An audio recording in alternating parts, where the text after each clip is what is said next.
listen to the voice inside your head. You're doing just fine, you're trying your best, and no one ever told you it's all gonna be okay. Just people never sleeping over stupid shit. We won't remember in the morning, yeah, we're gonna forget. No one ever told you it's all gonna be okay. When you lose faith in everything you ever knew, don't give up on it. Life gets so overwhelming. Relying on yourself is hard to do. But don't give up on you. No. If you've been lost and alone. Good day, everybody, and welcome to One Life Live It podcast. I'm your host, Steve Callahan, and I'm incredibly grateful to be joined again by my friend, Michelle Thorne. And I'm incredibly grateful to be here, Steve. Thank you for giving me this opportunity to continue to share his story. And just to let everybody know that certainly this is something that I hope to continue to be an ongoing discussion. We have no time limit on this message. And we began a story, a chapter last week, and there's just so much more to share. There's so much more to share about life, and so many stories that I believe that you can take and hopefully guide yourself and nudge you and your loved ones in the right direction. So again, episode 37, One Life Live It podcast. We're thankful that you're here. Last week, we had an incredible global audience, and our story, Michelle's story, Travis's story, began a long time ago. But for those that may know, started on July 4th, 2021, in a very tragic accident. It became more eventful in the past number of weeks, with news articles about impending arrests and charges, and it really gave it another life itself. We discussed that last week. We discussed the impact that it had, and certainly love Michelle to talk just a little bit of a roundup of what we discussed last week, and maybe what may have happened over the last 7 days for you as well. Yeah. And I mean, just to recap, really, I mean, we lost Travis July 4th. Last year in a car accident, completely random car accident, and that was the headline that day. And of course, as a result, there was an investigation ongoing, and that investigation got wrapped up just a couple of weeks ago. And of course, we were involved with, RNC has kept us informed at every step, and we were aware of the charges to be laid against the driver, who was also, a best buddy of Travis's. There was no intent that night. It was carelessness. It was inexperience. It was a horrible accident, and unfortunately, he didn't come home that night. So we spent the last 7 months learning how to live with that, learning how to move forward without him. Not just me and my family, but everybody who was involved that night, and all of the kids and the peers, who lost a friend that night as well. And we were doing pretty good. We were a little bit forward every day. And about 2 weeks ago, unexpectedly for us, there was a media release where the RNC issued the media release about the charges, the dangerous driving, charges that were being laid against the driver. And it kind of hit us, it caught us off guard because we weren't prepared for that media release that day. And the point of last week's discussion was the impact of that, because it sent everybody involved back to the night of July 4th. There was a lot of emotion. There was a lot of turmoil there, a lot of work that everybody has been done for the last 7 months trying to learn how to move forward. There were a lot of setbacks there, and I talked a lot last week about the ramifications of a headline like that, and the tendency for people to go in online and make insensitive or uninformed remarks, to think about who's reading that, and to think about the effects that this has on everybody, you know, who knew anybody or who was involved. And you know what, it was like July 4th all over again for many of us. So that was our past week, and you know, it's taken a bit of work this past couple of weeks to get past that, and to get back on track and to start moving forward again. But you know, what I really wanted to talk about today was, because July 4th, that was a headline. It was a car accident on Pooch Cove Highway.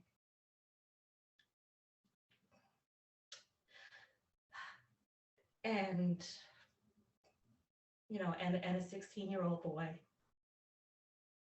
you know, was killed. And 2 weeks ago, there was another headline, you know, that, you know, as a result of the investigation, that charges were laid against the driver. So those were the news headlines, but that's not the story. And that's why I come on here and other platforms to speak, because that's not the story of who Travis was.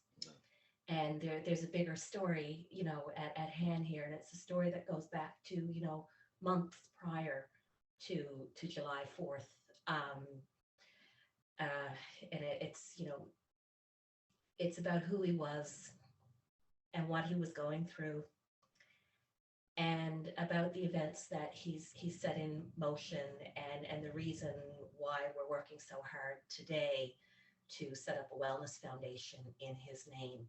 It's something that he set into motion and left us here to continue with it. It's like he laid out the roadmap for us and said, okay, Mom, I got it started, and now you have to run with it. Let me be clear on another thing too. Yeah.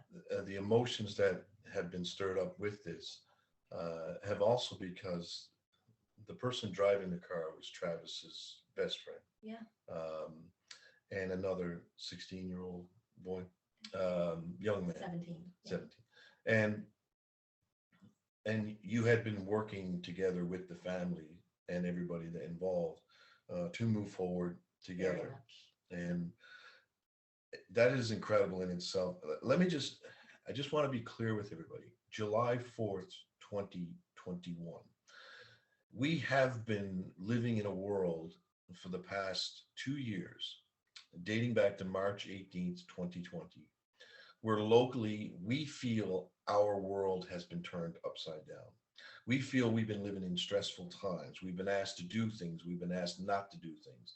We've had things put in our place where we believe that our life has become such a detriment as opposed to other things happening around us. And I want you to keep that in mind, because part of Travis's story was happening throughout this global pause. This global pause where we were told, and I believe, again, as I said many times on this podcast, that this was the greatest gift given to us, in a sense of it was a pause for us to look inward, to go backwards, to stop, to look around, to take inventory of what was important. So throughout that time, where many of us have not been doing that, Travis took full responsibility, took full, he invested in himself. He was doing that. And throughout a period where we were coming out of our pause, he was fully immersed in his life throughout that. And then I think you need to really keep that in mind as you listen to this podcast or as you view it on any other medium, that March 2020, from that point on, he had made a decision, or was making a decision. March 2021. 2021, yes. But, and again, because there was a time when there was a struggle for him that I want you to share, but I want everybody else to understand the dates as to when this was happening, so that when you're there taking life inventory yourself, think about the strength that you think that you do not have and the strength that others may have. There was a story, there was a headline, I'm sorry, on July 4th, but there was a story before that. Oh, very much. And I think we were talking about it as a family and friends in the weeks prior to July 4th, and in the months prior to July 4th. Because you know what, he was a kid that was leading by example. And you know, you gotta think back to March for a moment. I think that's around a time that we went into another lockdown. Yeah. You couldn't get into the gym, you couldn't do a lot of things. But before that, Yeah. where was Travis before that? Like, as a gymnast, as Well, somebody who was very active that way. you roll back a couple of years, and this story that I'm going to tell you Mm. starts about 2 years prior, 2019, when he was 14. Mm. And, up until then, he had been very active in the gymnastics community. He was a competitive gymnast with Cygnus here in St. John's for, I don't know, 6, 7 years. They toured, they did tournaments, won awards. They trained really, really hard. So these boys, they did 20 hours a week of very intense physical training. And like I said to you last week, what they did in a normal session makes our workouts look like a joke. Very much. But they were trained to do that. So these kids, they had a really good structure, really good routines in place. They were in top physical condition, very strong, both physically and mentally, because it goes hand in hand. So when they're living in that mode, they have mentors, they have coaches that they look up to, and they have that structure and they have those routines. And I remember with Travis, for example, if his coach said, I don't eat junk food, but I only eat pizza on Friday, Travis only ate pizza on Friday. And they as young boys, young kids, and girls too, they really look up to these coaches and these mentors in these environments. And I don't know a lot of the time if they realize how valuable their leadership is, but these kids are looking up to them and really, really shaping their futures. So he was very active in that community. He was the kid that I didn't have to worry about. He was happy. He was in good health. He was active. His wasn't an honor student, but he was holding his own. He came up through the French immersion program. And he was. I didn't have any concerns until I did, and it all started to happen very quickly. And my oldest daughter, during that time had been dealing with anxiety and struggles in school, and spent a lot of time working with her through that. And she was kind of just coming through that and felt like this sense of relief and okay, great, take a little break. And all of a sudden things started to change with Travis. And I can kind of pinpoint when I'll say we went down a rabbit hole for about 2 years, and I can trace it back kind of to I guess it was 2019, just before school started that summer. He broke his leg. He had a very severe break, and he spent the rest of the summer in a cast. Got back in school. Same year he was heading into the high school, and our high school at the time, they started high school at 8th grade. So now you've got these little tiny 8th graders going in with, very difficult. In some cases, what looked like grown men kind of thing. It was, so coming out of, the younger school, going into the bigger one, he's got the broken leg. He started hanging out with older kids. His gymnastics career was disrupted. He was doing physiotherapy, trying to get the strength back in his leg. A couple of weeks into that, he wiped out on a school gym and gave himself a concussion. Not the first one. He played hard. He played hard. Very active kid, his entire life. So there was a series of events there. And I'm sure, a lot of parents see this, or a lot of kids go through that, but, sometimes they're in a hurry to grow up, and they're in a hurry to hang out with the big kids, and they're in a hurry to, do things that they bigger kid things, I don't know. But, he started hanging out with older kids, and he started to getting out of gymnastics. Really, that was a turning point in the wrong direction. So gymnastics was kept him was grounded. an incredible structure in his life, Very incredible much. Discipline, beautiful mentors. You had mentioned your daughter. Good group of people around him. They were all very Yeah. close. They grew up together. I just, I've had a lifetime of sports, and I just found that there was never any troubles on the weekends because they were just too tired to kind of do They anything were. else with training and that. Yeah. And it was always something to reflect back on. Um, I want us to take it up where he had certainly suffered the injury and began to hang out with some older kids. But what does anxiety look like? And let me just explain. You had mentioned your daughter struggles.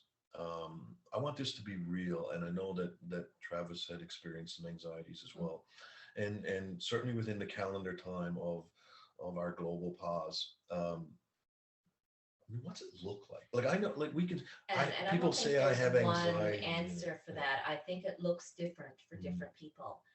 And, even though his older sister, had gone through that and still deals with it, it looks different on different people.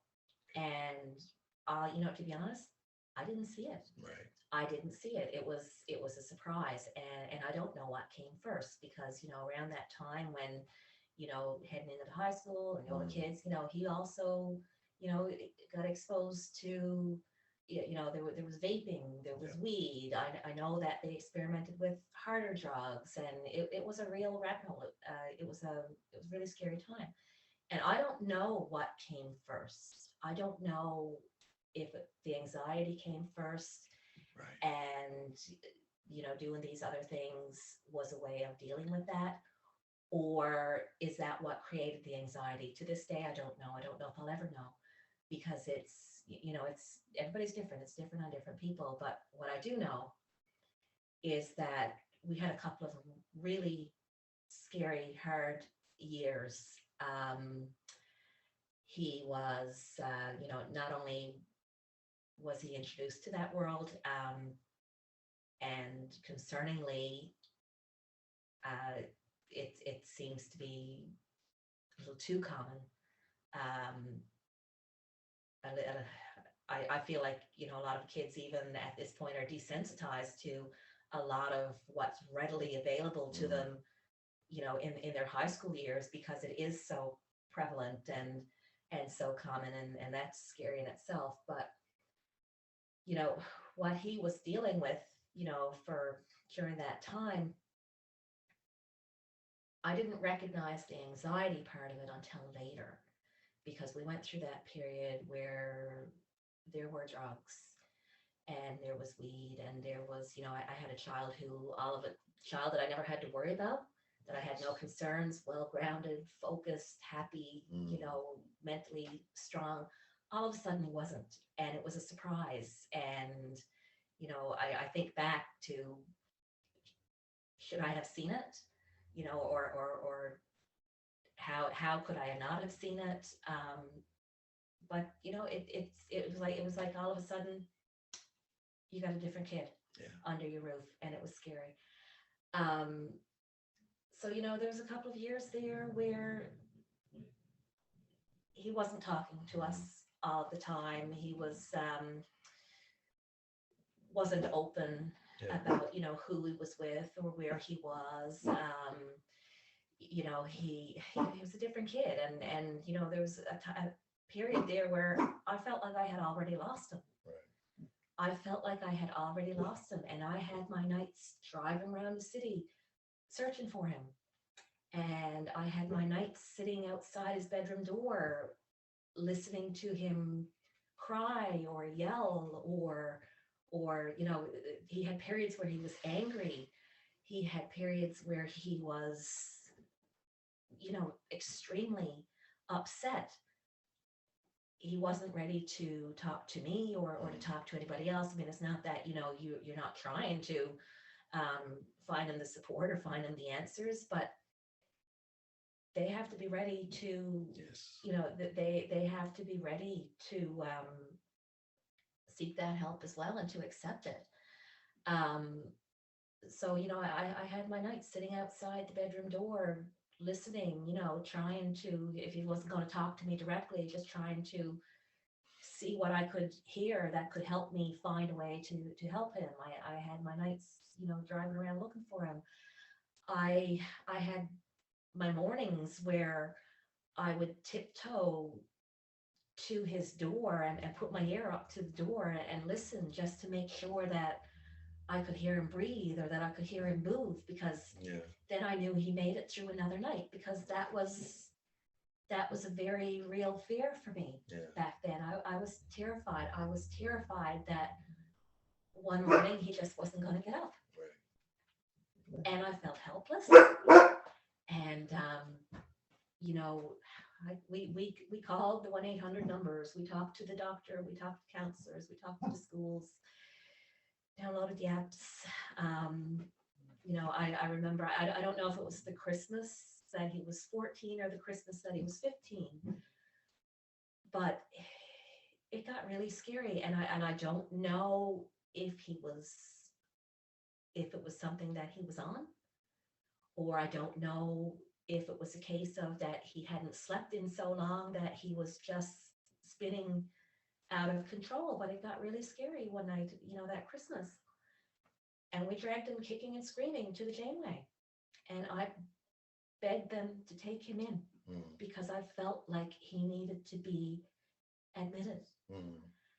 And, we spoke with the staff and the nurse on duty, and they told us we looked like a very well-adjusted family and sent us home.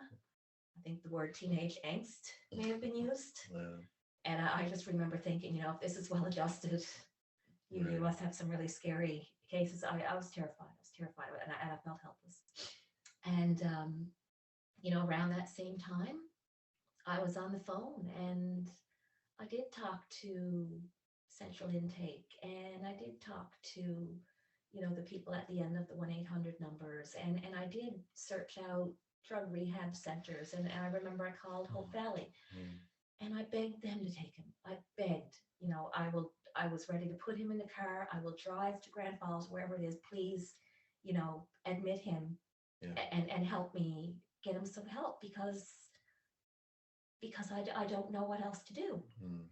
And I was terrified that I was going to lose him at that point. And I didn't understand it at the time, but I do now, is that at 14 years old, even though you're the parent, you can't force them into rehab. No. You can drive them there and you can send them in, but you can't force them into rehab, and they're not going to take them in if your child is not making their own decision to go in. And I didn't understand it at the time, but I do now, because if they're not ready to accept that help, you can't force them. And that's really hard to accept as a parent. Very much. Very. I have experienced the dissolvement of relationships based on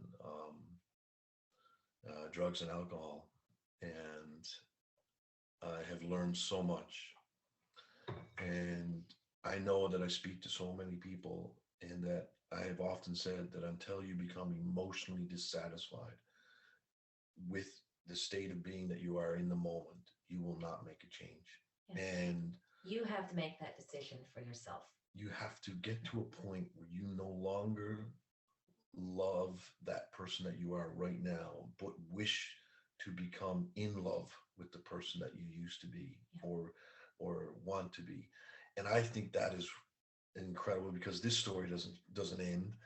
We are talking about chapters. We are talking about a chapter in our previous discussion, and we're talking about a chapter right now, but we're not talking about the end or the story by any means. And I don't know if this story will really ever end.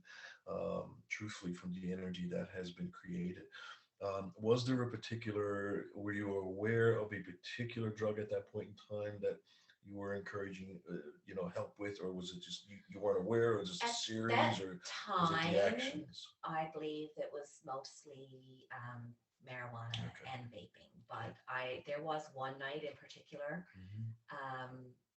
and he never ever was willing to speak to me about it, or admit it to me, or maybe to himself. But there was one night when I sat outside his door, and I heard him break down on the phone to a friend, and thank God he had friends Mm. to answer those phone calls because they lean on each other and they support each other. They talk each other through a lot more than we're really We aware of. discussed that last We week, did. that we at our age believe that we often say as parents, kids are not connected today. They should be, away from electronics and away from these things, and be and get to be more intimate and connected with one another.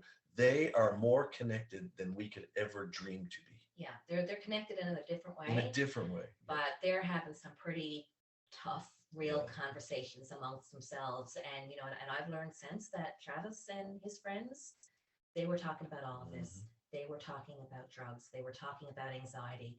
They were talking about suicide intervention. Mhm. They talk about all of these things on a regular basis with each other, and they talk each other through these things. So they, when they're on those FaceTime calls at 3 a.m. in the morning, and Yeah. you're upset because they should be in bed, there's a good chance they're talking to a friend through something.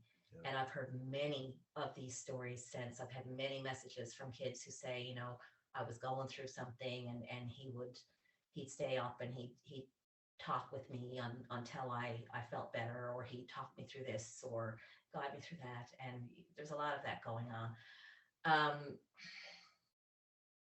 But yeah, so I mean, like at that time, for example, when I was making those phone calls, I believe it was Mm. mainly marijuana and vaping and things. But I know there was one night in particular because I sat outside his door at 3 in the morning and heard him break down to a friend. And it was Molly, which I think is ecstasy. I'm not 100% sure, Right. but I know he had a really bad experience that night. Mhm.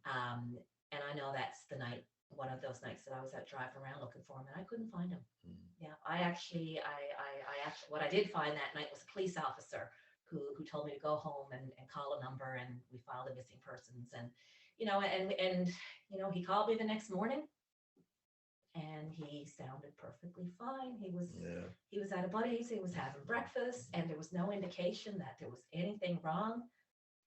And I spent the night terrified. And I'm sure that, many others listening to this can, have had similar experiences and similar fears. And one of the reasons that I'm so open to speak about this right now is because I know that when we were going through this, it's very isolating. Mhm. And as a parent, you may be very reluctant to speak about it. As the adult, may hide it from your own family, from your own friends, because everybody's life looks great out there on Facebook. Yeah. Right? We put all the good stuff Yeah. out there, and you think that you're the only one who's living Yeah. like this, and that's not the case. Well, my I've had a lot of people open up to me since, share similar stories, but you don't want, you're afraid of being judged. It's embarrassing. You're afraid you're not doing everything that you're supposed to do.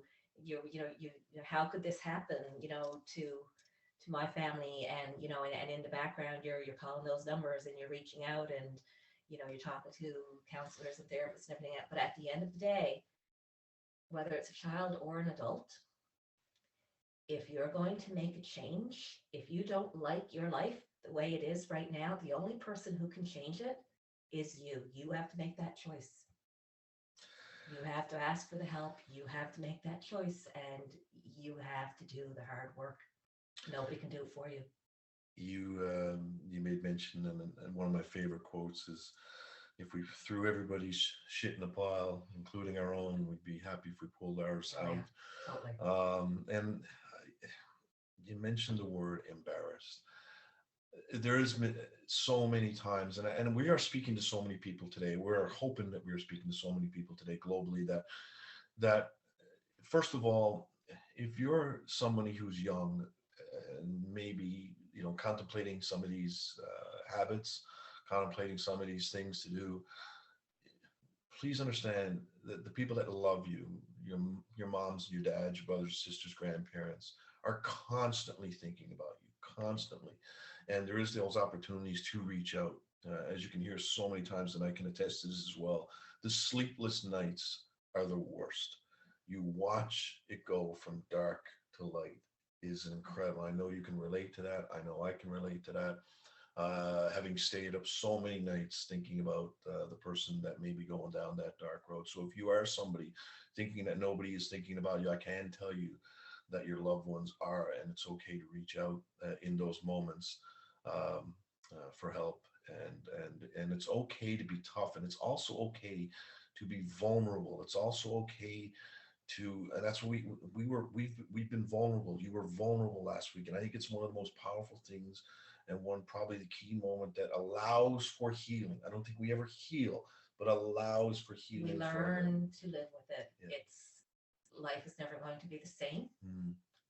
Um, it's never going to be okay. We can't change it. We can't go back.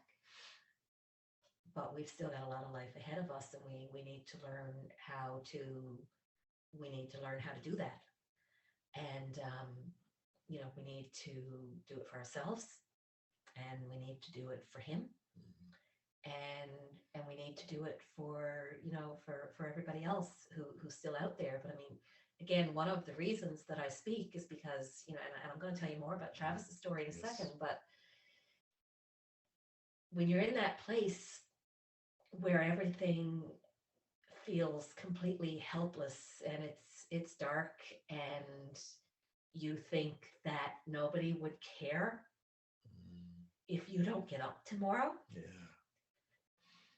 I gotta tell you, that's not the case. But I know that and I've seen it. I've seen it. I see it in my Facebook feed. I see it in the messages.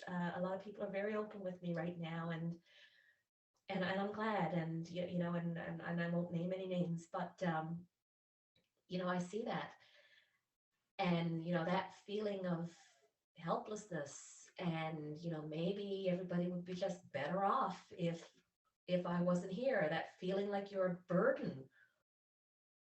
and you got to know you're not, because like as a parent, listen, I'm the first to admit we don't always know what we're doing. No, right? We don't. No, we don't. The world that we grew up in, Yeah. it's very different. And especially these last 2 years, because all of I said in another interview that I don't know a parent out there right now who doesn't have a child who's dealing with one of these issues on some level, whether it be anxiety or addiction or depression or suicide. I don't know a family who hasn't been touched in some way. But I do know that the majority of us are reluctant to talk about it or acknowledge it. And maybe we don't see it right away. It doesn't always, show up with a big sign that says, hey, this is what's going on. I mean, sometimes, sometimes you're blindsided. Sometimes it's the person who appears to have the world by the tail. It's the one who's always making you laugh. Yeah. It's the life of the party. It's the one who looks like everything is just going great, and that might be their way of compensating or hiding. But I mean, the point of this, and the reason I share Travis's story, is because he was in that place. We've seen it. I've seen notes that he's written to himself. I've watched him go through some horrible days and nights when he just wasn't himself, and I've lived that fear of worrying whether or not my child was going to get up the next day. And I tell you, no matter what you've done, no matter what mistakes you've made or what you've done, your family and your friends still want you to get up tomorrow, right? And no matter how dark it is, it can get better. And that's the story, that's why I talk about Travis so much these days, is because he did find his way back. He went to that very dark place, and he had those thoughts, and he had those discussions. And he, I talked earlier about, how he was in the gymnastics world, and, at that point, they knew what it felt like to be on top. You know, they were in excellent physical condition, and along with that came, you know, mental strength and emotional strength and, you know, good structures. And, you know, they knew what it felt like to feel good, right? But Travis made a decision. he did, because, you know, again, go through those couple of years, he also knew what it felt like to hit bottom. And in his case, he had a guidepost. He knew where he was trying to get back to. And not every kid does. Not every kid knows what it feels like to be in top physical health and to feel strong and to feel, you know, grounded and focused. In his case, you know, he had that experience, thankfully, and he knew what he was missing, because but he also knew what it felt like to hit bottom. And that was a scary place to be. And he knew what it felt like to try and claw his way back out of that. So, you know, when I think, you know, back in March, and I found after the funeral, I was going through his phone. I was looking for a smoothie recipe, actually, and I found some notes that he had written to himself. And I've shared them. I'll send them to you, and you can attach them, I guess, to this podcast. Sure. Don't have them printed out with me right now, but they were notes that he wrote to himself, and it was a pretty powerful conversation, you know, that he was having with himself at that moment, telling himself, you know, I'm worthy. You know, I've got this, right?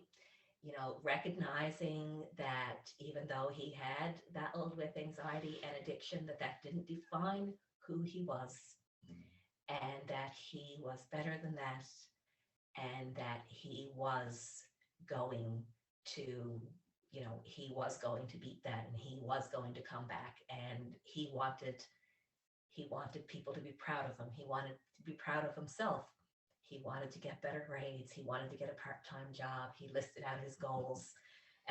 But you know, at the very bottom, his last words were, "I've got this," and he did, and that's why I share this, because, you know, anyone who knew him, we watched him hit bottom, and we watched him pull himself back out of it, and it wasn't easy.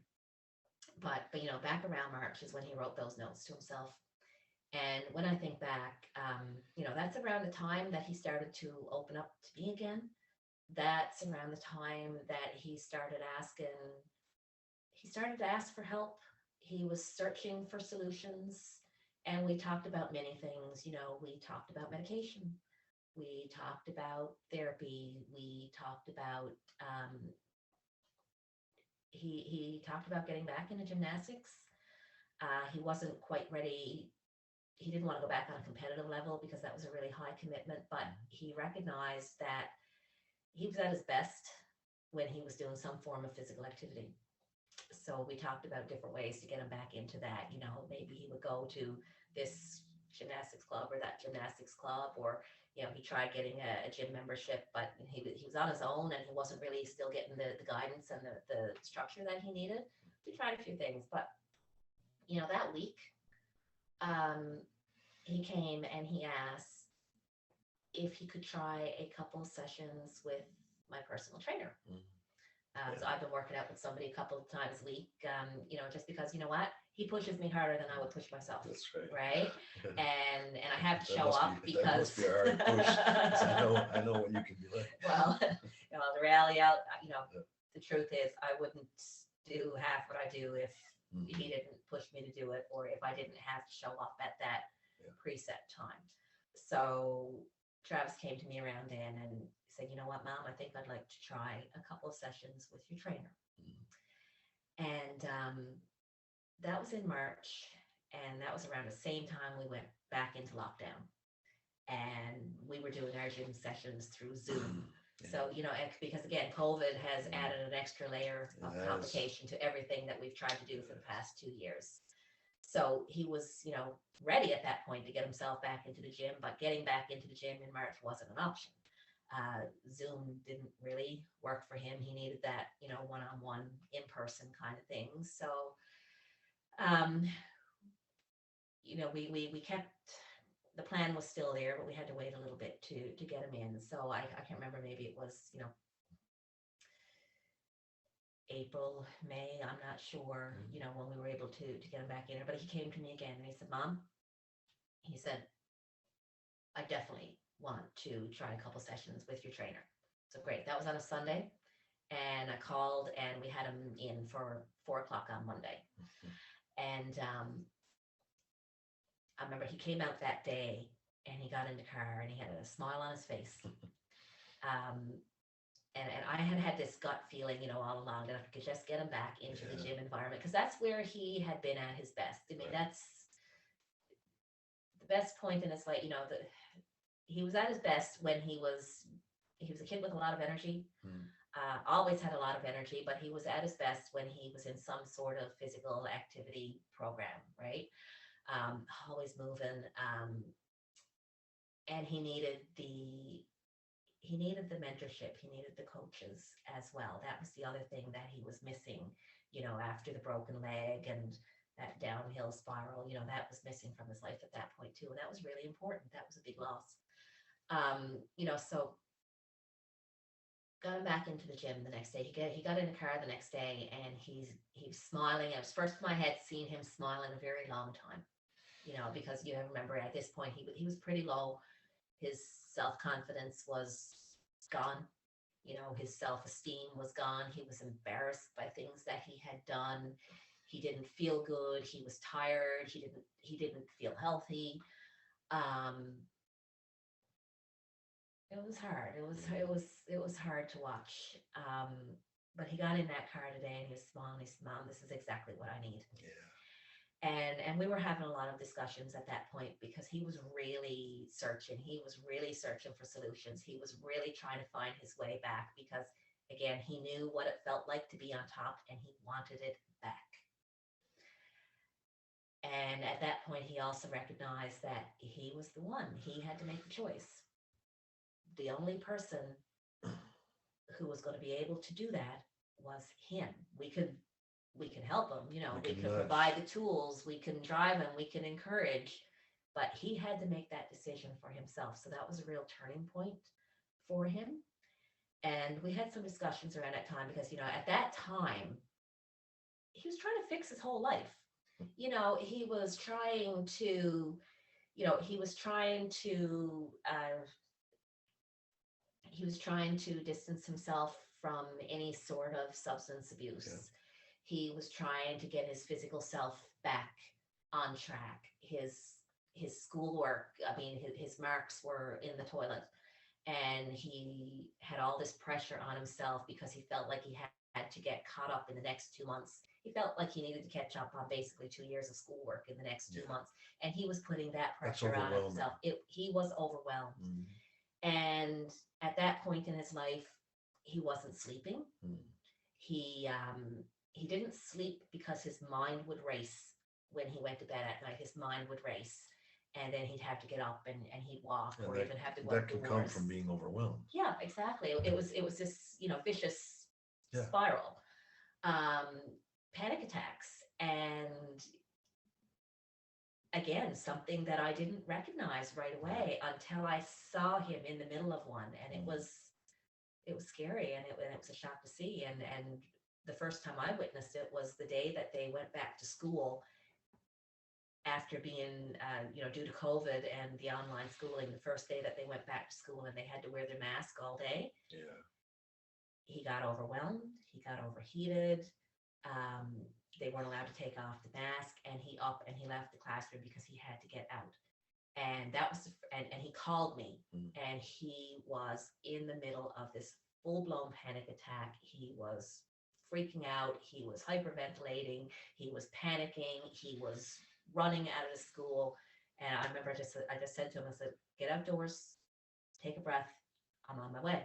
Yeah. And that was the first time that I had witnessed that. And I think, for me, that was like, oh my God, this is real. Because, sometimes you don't know what's real or how serious it is, or, we're not trained. You had shared in that moment, though, you had shared with me that in that moment, you said, we're not going to worry about this anymore. That's right. And I just thought that was an incredibly strong thing that you did as a parent, to recognize we're not going to worry about school right now. Mhm. We're going to take care of this. And you gave him that instant support where most people would have just, kicked somebody off a cliff and said, hey, no, you're doing it my way. You're doing it the way I learned how to do it in the 1950s, 60s, 70s, 80s. You're going to do it this way. And you just accepted it. We're going to work together. We're going to walk side by side rather in front or behind. I thought that was incredibly powerful when you shared that with me. There's been so many things that you have shared with me that I wanted to share with everybody else with your permission. And they resonated with me so much. And that was one of them, that you said in that moment, we're going to be okay, and we're going to forget about all this other stuff. Fall into place, because at that point in his life, he felt, and I showed you some notes that he wrote earlier. He felt like he had ruined his brain. He felt like he had disappointed everybody. He was embarrassed. Again, self-confidence, self-esteem gone, and all this pressure. He felt like he had to make everything right away. He felt like he had to catch up on 2 years of schoolwork in 2 months, and then he had to get everything figured out right away. I was like, completely overwhelmed, stressed, and then more sleepless nights, more panic attacks, more anxiety. But I think nobody knows his son, like his mother. No, that's for sure. Right? So, I always felt I had that, in my gut. I knew that if I could get him back into that gym environment, and that if he could connect with somebody on his level, that was going to be a step in the right direction. But he couldn't be worrying about fixing everything at once, one thing at a time, because that's all that he was capable of focusing on at that point. So, I said to him, I said, like, listen, you can start fresh in school next year. You can go back and you can start fresh and catch up. Yeah. And in the broad scheme of things, over the next 80, 90 years, I don't think anyone's really going to care if you graduate in 2024, 2025, or exactly. If it takes you another year, it takes you another year. But we have got to get your mind and your body right. Absolutely. The rest is going to fall into place, right? But we've got to get you right first. We had to build him back up. And for him, that meant getting back into a place where he could feel good about himself, a place where he could start to see some results. He needed some momentum. So, and I didn't discuss this with anybody. I spent 2-3 years trying to do everything that everybody else doing what everybody else told me I should do. Every kid is different, right? And we're not experts, and we do not have all this figured out. And I'm not an expert. I'm only speaking from my own experience. Exactly. We are not counselors. We are not counselors. No, we might need public service announcement. But again, I know that he was at his best when he was involved in some sort of physical activity. So that was the goal, was to get him back into the gym. I felt like things would start to take hold at that point. Getting him there wasn't easy. It took months of discussions and planting the seed and suggestions. And, and a couple of times he was ready to go, and then he'd back out. I mean, this doesn't happen overnight. It's not a straight line up. It's a 2 steps forward, 3 steps back, up, down, and I'm sure, there would have been more of that. I mean, he had a great success story, but I'm sure that wouldn't have been the be all end all. Right. It's not something that you stop, something you have to continue to work on. But we got him back into the gym, and, I said to him at that point, I said, buddy, I'm taking everything else off your plate. The rest, we will worry about the rest later. All I want you to do right now is show up for your gym session Monday and Wednesday at 4:00. I'll worry about everything else. Yeah. The only thing you need to worry about is showing up Monday and Wednesday at 4:00. The only requirement I had of him was that he show up. I would take on everything else. I would deal with everything else, everybody else. He just had to show up. And I can remember, you could almost see the burden, you could see him visibly relax. he only had one thing, Yeah. right? And I could just see, I could see his shoulders relax. I could see, he's like, yeah, I can do that. I have to do one thing. I can do that. So that's where we started. And the first day he went in, he came out, he got in the car, he was smiling. Mom, this is exactly what I need. He was so happy, right? I mean, it was a step in the right direction. Now every day didn't go like that, Right. right? That was the first day. But you have to remember, he still wasn't sleeping. He still wasn't feeling great. He hadn't been taking care of himself. He hadn't been eating well. He was underweight. He still had all of these anxieties. Um, but he made a promise to himself, and he made a promise to me. He made a choice. He made a clear, conscious choice to take responsibility for his own recovery. Right. And that's key right there, because as much as everybody else wants the best for you, as much as everybody else wants you to succeed, you have to make the choice to take responsibility for your own wellness. Right? The answer to every problem in the world exists. If you are looking to become a better person, a better relationship, a better, healthier person, if you're looking for anything at all, the answers are already there. The answers are already there. You can Not drive always to your, easy. no, and you can drive to the bookstore. You can go online. You can get every answer to the world, to what you need in the world in an instant. But the biggest decision that you have to make in life is that in itself the decision. And that's what I believe is the most powerful thing in Travis's story, is that when in his time he made the decision. He did. And so many of us living today, no matter where we're to globally, will stew and look for an answer, look for a guidance, look for a path, as opposed to making the decision and then the rest will come from there. He made the decision. I think that is what is so powerful. That was the turning point. Yes. That was the turning point, because that's the one thing that I couldn't do for him. Mm. I could not make the decision for him. You can guide him, you can support him, Yeah. but nobody else can make that decision except you. Doesn't mean it's an easy one. So, but he made that choice, and he made that promise to me, and he made that promise to himself. And when I say, the promise was, you show up at the gym Monday, Wednesday at 4 o'clock. Yeah. He didn't stay. He didn't always stay. There were days that we got there and turned around in the parking lot and went home again. And there were days that he went in and he came out 5 minutes later because it was too hard that day. It didn't matter. He showed up at 4 o'clock. That was the only requirement. It was, baby steps, right? Baby steps, one day at a time. And if he showed up and we got in a car and we drove to the gym, that was it. If he couldn't stay, I brought him home again. And we spoke no more of it that day, until next Wednesday at 4 o'clock. But, so first couple of weeks, it was, 2 steps forward, 3 steps back. There was a little bit of that. There was a couple of times that, he didn't stay that long and came out. But, I remember, I think it was about week 3. Mm. He was having a hard day. And he was not in good frame of mind. He probably hadn't slept that night. He was struggling that day. He was visibly struggling that day.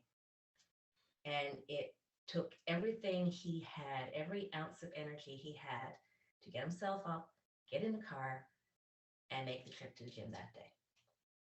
And I remember he went in, and I didn't even leave the parking lot. I stayed because I really didn't think that he was going to stay, right? I think that at that point he was fighting down one of those panic attacks. Mm. But that day he stayed. And, I talked to his trainer afterwards, and, he didn't say much. He was very quiet. And I think he probably spent the whole time pushing that down, but he pushed through it and he stayed that day. And that was kind of like a turning point as well. After that, it seemed things started to get a little bit easier. Mm. And every day that he went, he seemed to get a little bit stronger. Not only physically, you could see the physical results, but mentally and emotionally. And it didn't take a long time to start to see some real change happening because, very soon after that, because, he was getting his strength back. And not only were they working on the physical strength, but I mean, his trainer was working with him on developing better habits and the whole broad spectrum, self care, building better daily habits. He wasn't eating well, it's one thing. He got in the car one day and he said, Matt says I need to eat 4 times a day. Mom, how am I going to eat 4 times a day? I mean, he was hardly eating anything at this point. And I said, well, you don't have to eat a lot, but you need to eat something. And you need to be mindful of what it is that you do eat, right? So just, small steps. Maybe it's a boiled egg or, That's right. Toast, whatever. But his coach told him he needed to eat 4 times a day. So he made up his mind to eat 4 times a day. And every day you could see little changes happening because they were talking about things like clean eating, routine structure, getting more rest. And again, it kind of took me back to his gymnastic days because if his coach said, buddy, you got to eat 4 times a day, or you got to you got to do this, or you got to do that. He took that. He took that and he went with it. He actually got in the car one day and he said, Mom, this is exactly what I need. I need somebody to tell me what to do. Okay. So every week from that point, he started to get physically stronger. He kind of embraced this whole, better habits kind of thing. So he made a conscious effort. He would start to ask to go grocery shopping. I'd give him the cart and he'd run around and he'd pick up all his healthy foods. Because you have to remember, he had this knowledge from before. Yes. This wasn't new to him. This was a place that he was trying to get back to. But every day that he treated himself well, that was another day that he felt a little bit better. And then he started to get stronger. And then, he would smile more and he was more relaxed and he started to talk more and he started to connect more. And then he started to get really excited. He started to get really excited about his food choices. He started to get really excited about preparing his meals. Yeah. He started to get really excited about going to the gym. And he came, he said, Mom, can I go 3 times a week? Absolutely. Whatever I need to do to get you there, you can go 3 times a week. I would, not a problem. He started to get really excited about life again because he was, he was feeling stronger and he was experiencing results, not just physically, but mentally and emotionally. His confidence was coming back, self-esteem. And people were noticing. I believe he found life. He did. Yeah. I believe that he was living more in that time in his life than we live in 50 years. Oh, yeah. At one point I said to him, I said, you know what, buddy? I said, like, you have figured things out this year that a lot of people don't figure out, in their 40s and 50s, let alone at 16. Yeah. Right. But, and that's the thing, so again, this is why I talk about, his story wasn't July 4th. The story was, this is a 16-year-old who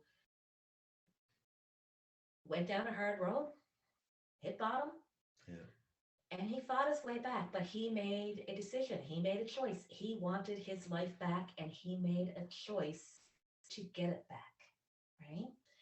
And he did. And he did. And it wasn't a crazy, complicated process. No. It was small changes every day that had an impact. Small changes to his daily routine, little things, baby step, one thing at a time.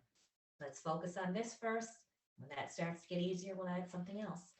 So, during that period of time, like I said, he was getting really excited. He was getting really enthusiastic. He was feeling good again.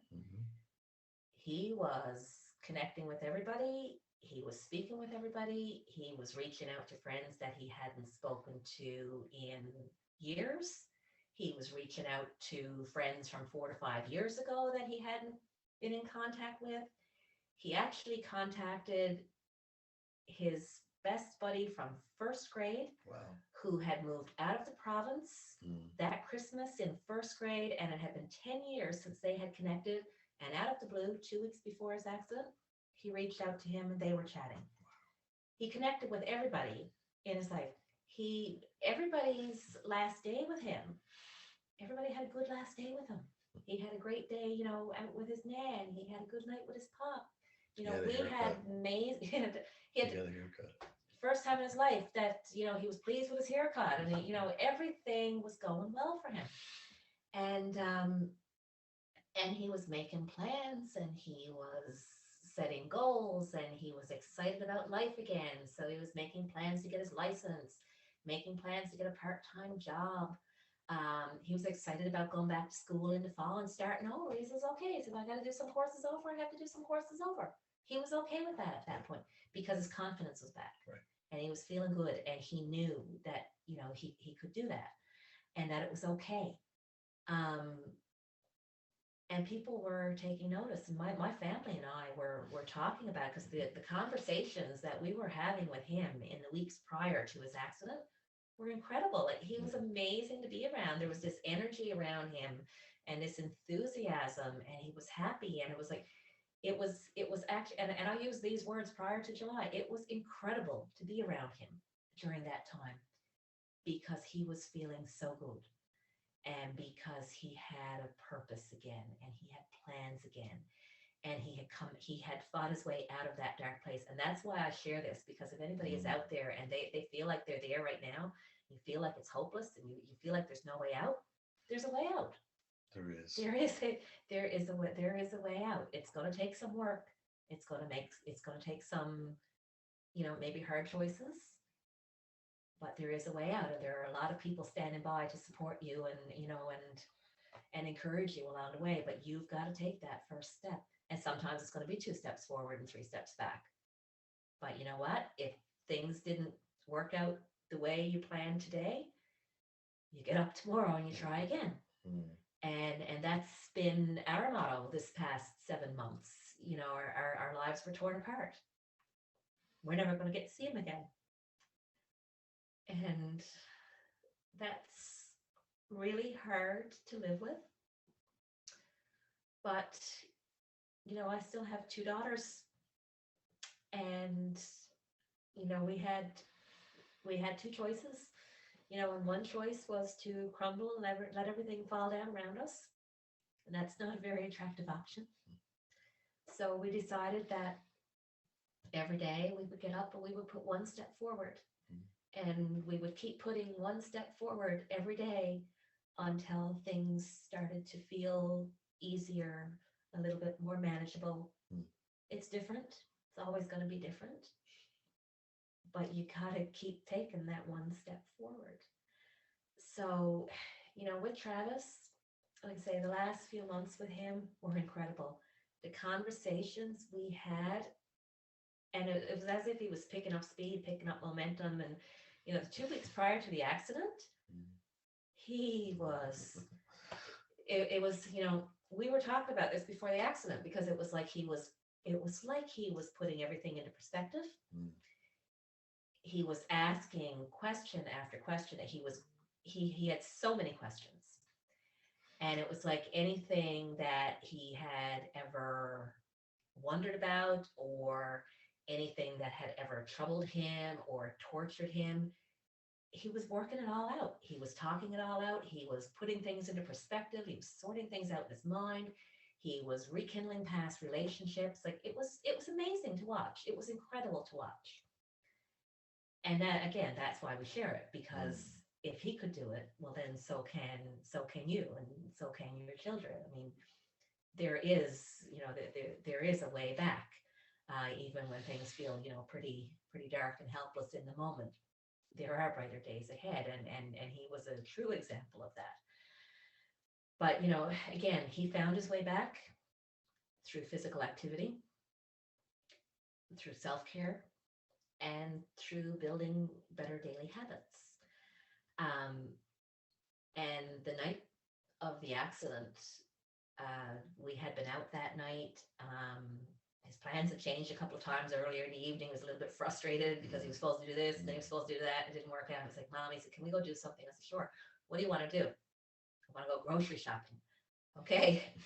So I took him to Sobeys and I gave him the cart and I let him run around. And again, and he was like really excited about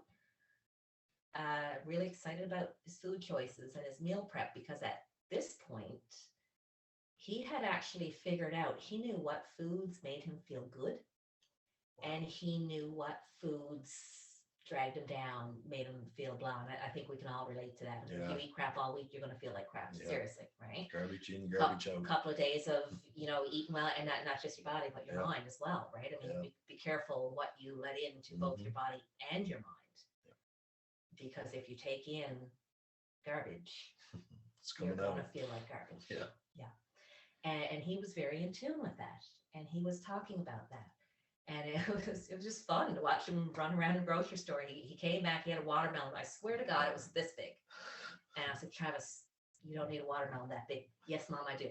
And one thing about Travis is that when he set his mind to something, there was no stopping him, right? It was better to go with him, not you, just go with him. You weren't going to stop him. The watermelon is big. I said, well, why don't you get a half watermelon or a quarter? No, I need a whole water. Okay.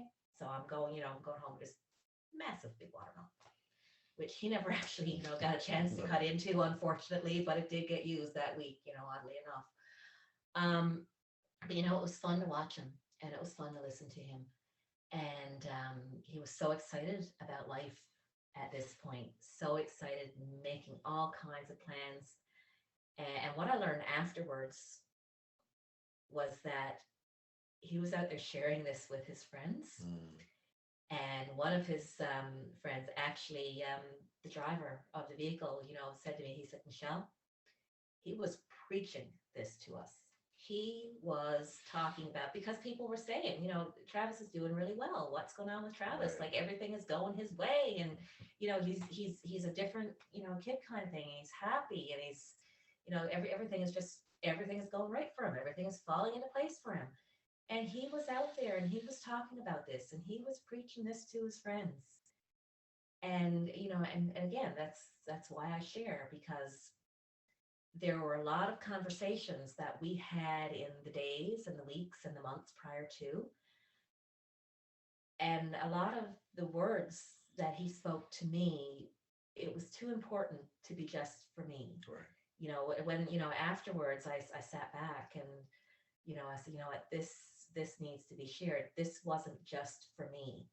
I think that this was his way of getting that message out there to everybody, because it feels like he put something into motion.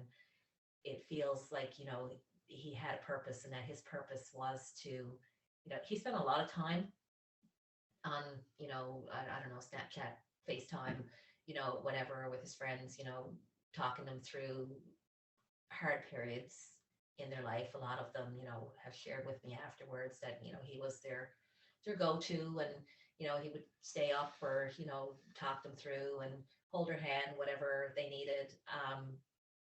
And I think that he's still doing that. I think that, he was setting that example to say, look, you can get there too, and it is going to be better. And there are things that you can do. So, and it doesn't mean that everybody needs to have a gym membership. It doesn't mean that everybody needs to be part of an organized sport. I hear a lot of talk about people, are on long, we know that, our provincial healthcare system, long wait lists and lack of supports and months, of trying to get into to see therapists or whatnot. But, in the meantime, while you're waiting for that, yes, or while simple things like getting outdoors, going for a walk, getting out in nature, he spent a lot of time on a skateboard, grab a friend and go play a game of basketball, there's listening to good music or spending time with animals. There are things that you can do, to bring a bit of brightness into your day. to make you feel a little bit better today. And sometimes it is as simple as putting on your sneakers and getting outdoors and going for a little walk because, things just might feel a little easier or a little clearer when you get back. But the last conversation that we had that night before he went out to hang with his buddies, and this is what puts all of this into motion for us, because right now we are working on building a wellness foundation in his name. And to me, it feels like something that he laid out the roadmap and put it into motion and, talked to his friends and his peers about. And it feels like he said, you know what, all right, Mom, I laid it out. You need to pick this up and continue. That night before he went out, after we did our grocery shopping, he stood in front of me and he said, Mom, he said, I didn't feel good last year and I didn't want to get out of bed because I didn't feel good. But he said, I don't feel that way now. He said, I feel great. I feel amazing. He said, I've got my energy back. And he said, I'm never going back to that place because I've never given this up. And he said, I wish that my friends knew how good this feels because then they'd want to do these things too. And that's what he was talking about. He was talking about the physical activity and getting outside in nature and, healthier food choices, being conscious of who you spend your time around, self-care and getting enough rest, better daily routines. These are the things that he was talking about. And he wanted all of his friends to know how good it felt so that they would do those things too. That's the conversation that he walked out on. So, that's why we're doing what we do now. And we've been working in the background to set up this foundation, the Travis Wheaton Wellness Foundation. And the initial goal was that I wanted to raise funds to provide gym memberships and mentorship, accountability, coaching type component to go along with that for kids who might not be able to avail of something like that. So we're still working on that. We've got a lot of work to do, so we're setting up board of directors and we're having meetings and phone calls, and we've got a lot of great people who are very excited to be a part of this with us. It's a big undertaking.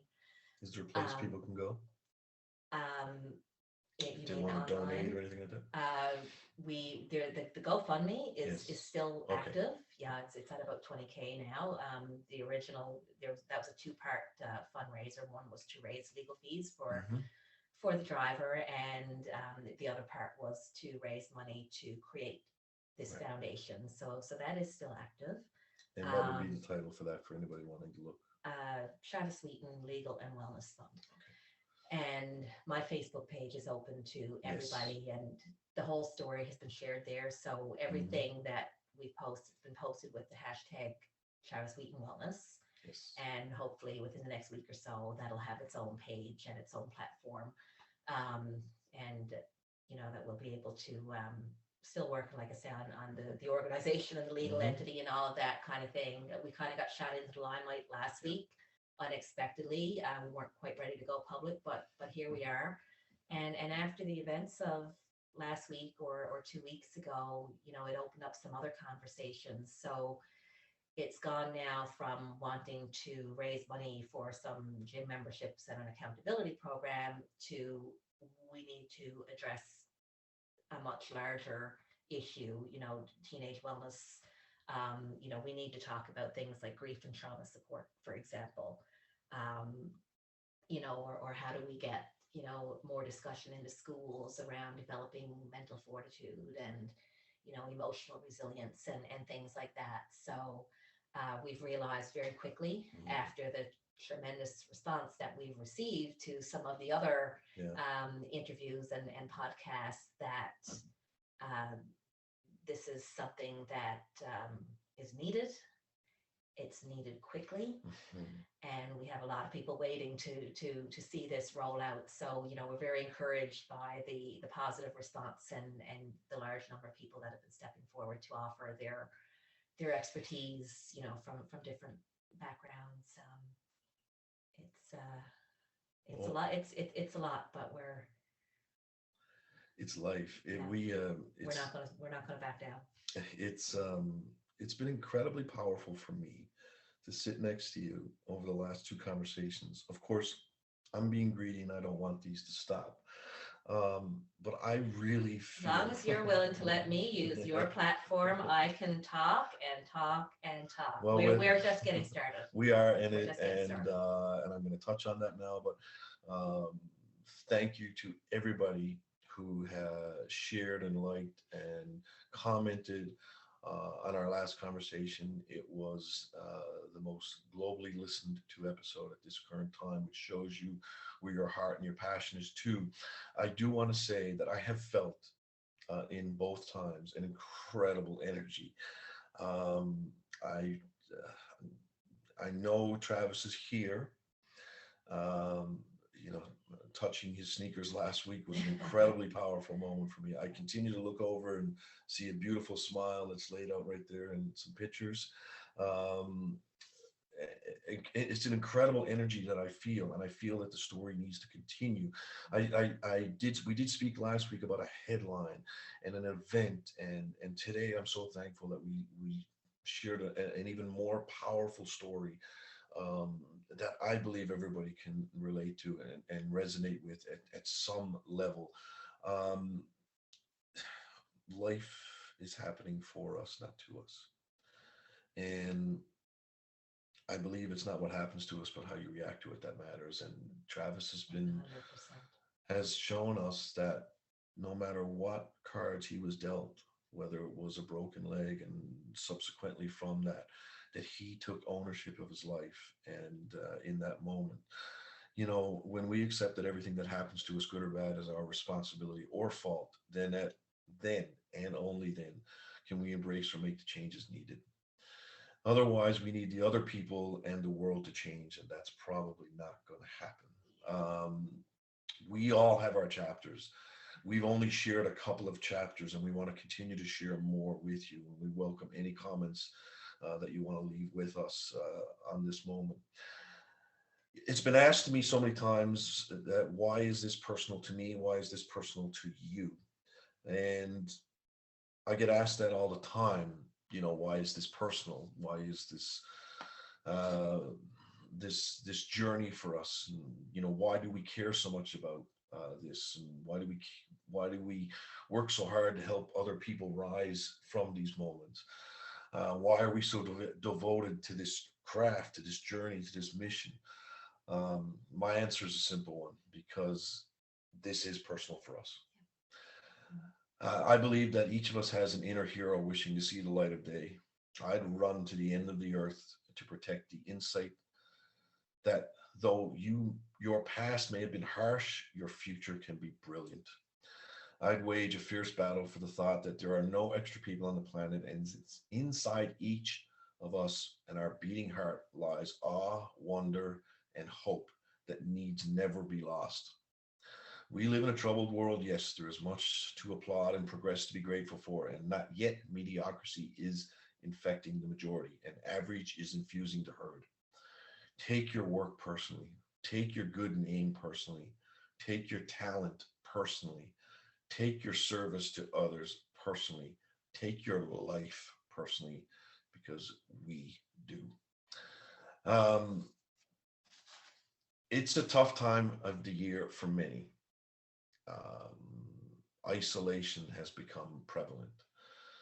But as restrictions are being lifted and we actually come out of a world that, whether we liked it or not, was controlled for us, for a lot of us, not having control can actually cause an increased anxiety. I'm going to talk on behalf of both of us, but we can measure everything except mental health. And I wanted to let you know that if you still feel isolated and or alone in the near future, and if you need to share and or vent with somebody, we would be happy to be that person. Never any judgment, only empathy. Please reach out to those who you think may be lonely. And remember, they don't have to be lonely. If you need a friend, we are here. Michelle, I'm going to thank you again, but I'm also going to leave this open for us to continue the story, I hope. Absolutely. Yeah. Well, like I said, we're just getting started, Just getting started. and we're with the support and the responses that we've received through all of this. I mean, it just affirms that this is something that needs to happen. And so somebody we got to be willing to take the first steps. So this is And we're this is doing this is that. the first step, and every share, every Mm. listen, every follow, every share, Yeah. that that's what keeps us going. Yes. People ask me constantly, how can you do this, or how can you be so strong to talk about this? And yes, there are days that I want to hide in my closet. I won't lie, but knowing that people are hearing us, knowing that some of what we say or what we share or some of our experience might be helpful for somebody else going through their own experience, well, then that's what keeps us going here. And it's I don't see any other option. We've changes need to be made, and discussions need to be had. And I feel very strongly that this is a topic. It frustrated me for years that I didn't hear more talk about. This is not rocket science. These are basics: physical activity, self-care, rest, get outdoors. You know, be mindful of what you eat, and who you spend your time around. This is not rocket science, but we don't hear enough talk about this as a means to better mental health, right? So the whole focus of what we're doing here is better mental health by improving your physical health, your self-care, and better habit building. So I'd like to talk more about it. I'd like you to I'd talk more like about it. to I'd like us to create a wider audience, Mhm. and when I say that, I fully intend on you know making movements to bring this into school systems or government level, whatnot. We're thinking big here, but I hope you're we have listening. 100% faith that I think that the world and our province is ready for this. I think that we've hit a point where it's recognized that more of this is needed, and that we need to be teaching our children these life skills at an earlier age, and that we need to talk more about it. We need to do it more frequently. So, resilience and emotional intelligence Mhm. and mental fortitude, and, because you can take medication, and I'm not saying there's not a place for it. There is, but it needs to be part of a bigger picture. It doesn't make everything else go away. So we still need to learn how to live with, we can't control everything that happens in our day. A prime example, Yeah. we cannot control everything that happens to us, but we can control how we respond. So I'd like to see more of that discussion happening, and more of these, what I want to call basic life skills, Mm. being addressed in the school system, and these conversations being introduced to our children at a younger age, because it's needed. We need it as adults, and we're figuring this stuff out in our 40s and 50s. We should be teaching this to 10-year-olds. Travis chose life, and I believe that the moment was right for his message, because I believe, and we're going to continue this, that we are coming into a very scary time when our doors are going to be opened up for us again to come outside, to come out to a world that I don't know if we've prepared ourselves for. And I think his message is going to help us Yeah. with that, and he's going to guide us. Thank you so much. Um, Brent Morgan brought us in, and Brent is going to take us back out again, and we look This is forward. a great song. I would encourage you to save this to your phone and listen to it when you're having one of those dark moments.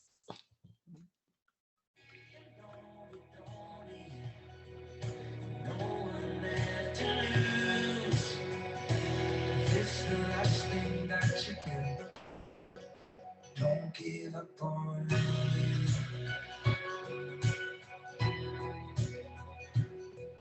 You've been living off of goodness for way too long. Afraid to be right, ashamed to be wrong. If no one ever told you it's all gonna be okay. Those people always keeping up to keep you down. Stop looking for a reason just to keep them around. I know they never told you it's all gonna be okay. You lose faith